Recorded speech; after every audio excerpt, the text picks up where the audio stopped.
오래전 한 외딴 시골 마을에는 작은 학교가 하나 있었습니다. 이 학교는 산기슭에 자리 잡고 있어 평소에는 조용하고 꼬즈넉한 분위기를 자아냈습니다. 하지만 해가 저물고 밤이 되면 이상한 소문들이 돌기 시작했습니다. 마을 사람들 사이에서는 학교 주변에 귀신이 출몰한다는 소문이 퍼졌고 밤에는 아무도 가까이 가지 않았습니다. 그 이야기의 시작은 학교의 건물 뒤편에 자리 잡은 오래된 체육관이었습니다.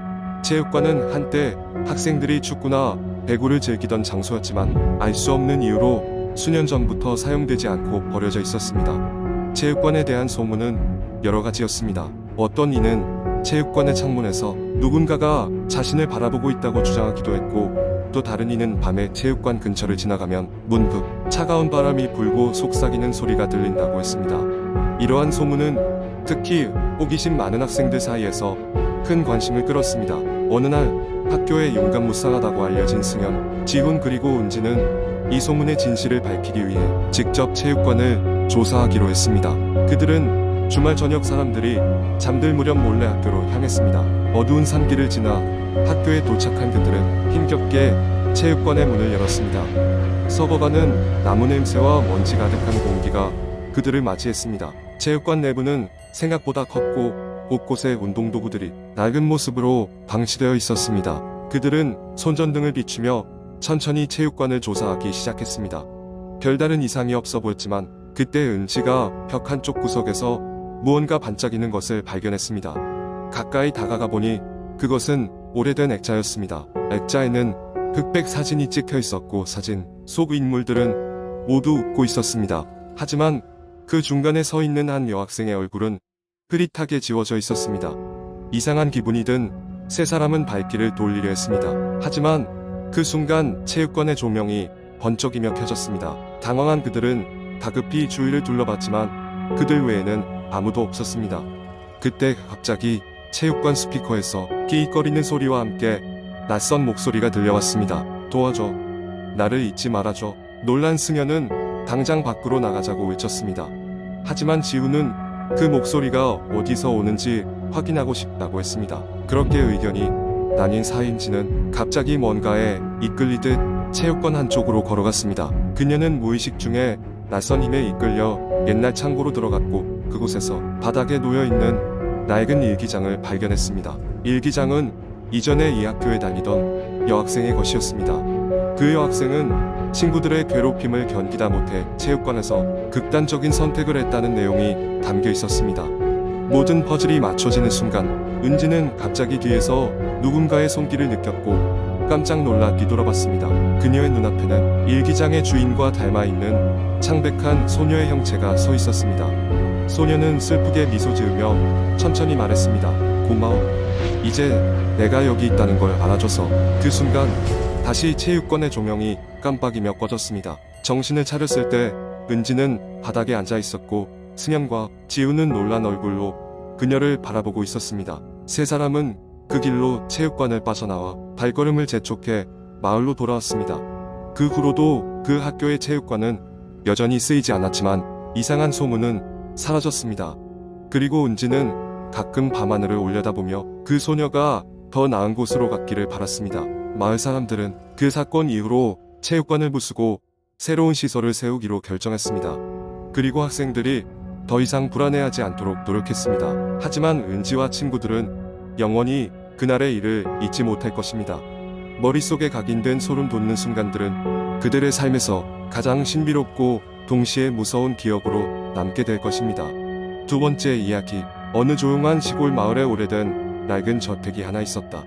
이 저택은 오랫동안 비어 있었고 마을 사람들은 그곳에 대해 다양한 소문을 속삭였다. 밤이 되면 저택에서 이상한 불빛이 비친다는 이야기, 저택 근처를 지날 때마다 이상한 소리를 들었다는 증언 등 여러 무시무시한 이야기들이 있었다. 이 저택은 원래 한 부유한 가문의 집이었으나 몇십 년 전 그 가정에 비극적인 사건이 발생한 이후로 마을 사람들은 그 집의 유령이 산다고 믿었고 되도록 그 근처에 가지 않으려 했다. 그럼에도 불구하고 몇몇 젊은이들은 호기심에 저택에 방문다가 급히 달아나곤 했다는 소문도 있었다. 사건은 서울에서 온 도시 청년 4명이 그 저택에 방문하면서 시작됐다. 이들은 인터넷에서 이 저택에 대한 소문을 접하고 흥미를 느껴 직접 알아보기로 결정했다. 그들은 함께 모험을 즐기는 친구들로 평소에도 도시 전설이나 심령 스팟을 찾아다니는 것을 좋아했다. 도착한 날, 마을 사람들은 이들에게 저택에 들어가지 말라고 경고했다. 그럼에도 불구하고 이들은 저택을 조사하기로 마음먹었다. 청년들은 손전등과 카메라를 챙기고 저택으로 향했다. 그때가 한밤중 달빛이 희미하게 저택을 비추고 있었다. 저택에 도착한 이후 4명의 청년들은 오래된 나무 대문을 열고 안으로 들어갔다. 저택 안은 어둡고 숨이 막힐 정도로 먼지가 가득했다. 첫 번째 방에서는 낡은 가구 몇 개만이 남아 있었고 벽에는 오래된 초상화들이 걸려 있었다. 벽난로 옆에는 어딘가 이상한 느낌이 드는 오래된 피아노가 자리하고 있었다. 첫 번째 방을 지나 이들은 복도를 따라 더 깊숙이 들어갔다. 그때 갑자기 가장 앞장서던 친구가 섬뜩한 기운을 느꼈다. 그는 손전등을 빛에 따라 움직였고 복도 끝에 한 여자의 그림자가 보였다. 그 순간 그림자는 사라졌고 친구들은 서로 당황해서 서로를 바라보았다. 지금 본 거 봤어? 한 친구가 목소리를 낮춰 물었다. 다른 친구들도 모두 고개를 끄덕였다. 기묘한 긴장감이 공기를 가득 채웠다. 이들은 더 깊이 탐색하기 시작했다. 갑자기 저택의 안쪽에서 이상한 소리가 들리기 시작했다. 무언가 쿵쿵거리는 소리와 함께 희미하게 울리는 피아노 소리가 들려왔다. 이 소리는 마치 누군가가 그 오래된 피아노 건반을 연주하고 있는 것 같았다. 저택에 들어설 때는 아무도 없었던 피아노가 말이다. 청년들은 용기를 내 그 소리를 따라갔다. 저택의 2층에 올라가니 저택의 중심부에 위치한 커다란 연회장이 있었다. 연회장 구석에 있는 피아노에서 그 소리가 흘러나왔고 피아노 앞에는 아무도 없었다. 소름 돋는 피아노 소리는 그들의 등골을 서늘하게 했고 이곳은 더 이상 장난으로 탐험할 장소가 아니라고 느껴졌다. 돌연 저택의 창문이 흔들리며 강한 바람이 불어오더니 피아노 소리는 더 커졌다. 모두가 너무 놀라 밖으로 빠져나가려 했으나 목소리가 들렸다. 여긴 누구의 집인가? 떠나지 못할 것이다. 그 목소리는 공기 중에서 울리는 듯 명확했다. 청년들은 겁에 질려 서로를 붙들고 숨을 죽인 채 그 자리에 얼어붙어 있었다. 그때 가장 용감하다고 자부하던 친구가 먼저 정신을 차렸다. 그는 친구들을 이끌고 밖으로 나가기 위해 서둘렀다. 하지만 이상하게도 문은 열리지 않았다. 덜컥거리는 문을 밀고 당기며 한 친구가 오영도를 드디어 열었고 불이 나게 밖으로 뛰어나왔다. 밖으로 겨우 빠져나온 후 청년들은 숨을 헐떡이며 저택으로부터 멀어졌다. 뒤돌아보니 저택은 묵묵히 그 자리에 서 있을 뿐이었다. 4명은 무사히 마을로 돌아왔고 그저 농담으로 넘기려고 했지만 누구도 그 경험을 쉽게 잊지 못했다. 다음날 아침 그들은 마을의 노인에게 그들이 겪은 일을 이야기했다. 노인은 깊은 한숨을 내쉬며 말했다. 그 집은 자신을 위험에서 지켜줄 자를 기다리고 있다네. 그리고 그대들은 그 장소를 깨웠네. 그 후로도 이들은 서로 그날 밤의 일을 자주 이야기했지만 다시는 그 저택 근처에 가려고 하지 않았다.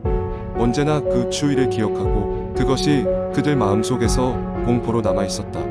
무슨 일이든 호기심이 재앙을 부를 수 있다는 것을 그날 밤을 통해 깨달은 것이다. 마을 사람들은 여전히 저택에 대한 소문을 전하고 있으며 저택은 여전히 그곳에 남아 누군가를 기다리고 있을 것이다. 세 번째 이야기, 옛날 정확히는 1990년대 후반의 일입니다. 나는 경기도 외곽의 한적한 마을로 이사를 갔습니다. 도시 생활에 지쳐 있었던 나는 자연과 가까운 곳에서 새로운 시작을 하고 싶었습니다. 작은 마을은 매력적이었고 사람들도 친절했습니다. 하지만 이 마을에는 묘한 전설이 있었습니다. 마을 중심부에는 오래된 저택이 하나 있었는데 사람들은 그곳을 피하려고 했습니다. 저택에는 수십 년 전 갑작스레 사망한 가족이 살았다고 했습니다. 그들에 대한 소문은 무성했지만 공통된 내용은 하나였습니다. 가족의 마지막 남은 딸이 어느 날 자취를 감췄고 그 뒤로 저택에 귀신이 나온다는 것이었습니다. 마을 사람들은 저택 근처에서 기이한 소리를 들었다거나 밤이면 창문에 서 있는 하얀 그림자를 보았다는 이야기를 전하곤 했습니다. 처음에는 그저 낡은 전설일 것이라고 생각했습니다. 하지만 어느 날 밤 나는 무엇인가가 잘못되었음을 느낄 수 있었습니다. 새벽 2시쯤 이상한 소리에 잠에서 깼습니다. 마치 누군가 창밖에서 아이를 웃긴다는 듯한 소리였습니다. 처음에는 그저 바람소리겠거니 했지만 웃음소리는 점점 또렷해졌고 그것은 명백히 사람의 목소리였습니다. 놀란 나는 창문을 열어 밖을 내다봤지만 아무것도 보이지 않았습니다. 그날 이후로 나는 매일 밤 같은 시간에 같은 소리를 듣기 시작했습니다. 호기심과 두려움이 뒤섞여 나는 사람들이 피하던 저택에 관한 자료를 찾아보기 시작했습니다. 마을의 오래된 도서관에서 찾은 기록에는 저택이 지어진 이유, 그리고 그곳에 살던 가족에 대한 문서들이 남아 있었습니다. 그들은 꽤 부유한 가문이었고 마지막 딸은 매우 영리했지만 종종 이상한 행동을 하곤 했다는 내용이었습니다. 더 깊숙이 조사한 결과 그 딸은 실종되기 전 마을의 외진 산 속에 자주 갔다는 이야기를 들을 수 있었습니다. 그 정보에 흥미를 느낀 나는 직접 산을 탐방해 보기로 했습니다. 산에는 이미 잘 사용되지 않는 옛 등산로가 있었고 나는 그 길을 따라 깊숙이 들어갔습니다. 날이 어두워져 갈 무렵 나는 작은 폐가를 발견했습니다. 그것은 마치 시간이 멈춘 듯한 모습이었고 낡은 창문 사이로 안을 들여다봤지만 아무것도 보이지 않았습니다. 누군가의 흔적이라도 찾고 싶었던 나는 용기를 내어 문을 열고 들어갔습니다. 폐가는 오랫동안 방치된 듯 먼지와 곰팡이 냄새로 가득했습니다. 하지만 무엇인가 이곳이 쉽게 잊힐 장소가 아님을 느꼈습니다. 거의 포기할 즈음 나는 한쪽 벽에 채남지 않은 그림을 발견했습니다. 그것은 마치 아이의 낙서처럼 보였지만 자세히 보니 그것은 명백히 여자의 얼굴이었습니다. 그녀의 눈동자는 마치 살아있는 듯 바라보는 이의 마음을 꿰뚫어보는 듯한 느낌이었습니다. 귀가 길에 나는 마을 어르신에게 그 폐가에 대해 물어보았습니다. 그는 무거운 표정으로 그곳은 종종 실종되었던 아이들이 발견되는 장소였으며 당시 생존했던 몇몇 사람들은 그 장소가 저택의 딸과 연관이 있다고 믿었다고 했습니다. 그 후 나는 그 저택을 다시 찾아가게 되었습니다. 밤이 깊은 시각 나는 그곳 창문으로 밝은 달빛이 비치는 것을 보았습니다. 창문에는 분명히 그림자가 서 있었습니다. 그 그림자는 손짓을 했고 나는 두려움에 몸이 굳었습니다. 그 순간 이상하게도 마음속 깊은 곳에서 묘한 안정감과 동시에 깊은 슬픔이 느껴졌습니다. 그날 이후 나는 다시는 그 웃음소리를 듣지 못했습니다. 마을 사람들도 이상한 일이 사라졌다고 말했습니다. 그 영혼이 드디어 평온을 찾은 것일까요? 아니면 아직도 어딘가에서 자신의 이야기를 들려주고자 기다리고 있는 걸까요? 이 마을은 여전히 그날 밤의 신비로운 경험을 간직한 채 조용히 자리를 지키고 있습니다. 그리고 나는 때때로 사람들이 두려워하는 그 저택에 대해 이야기를 나눌 때면 묘한 향수와 공포가 교차하는 기분을 느낍니다.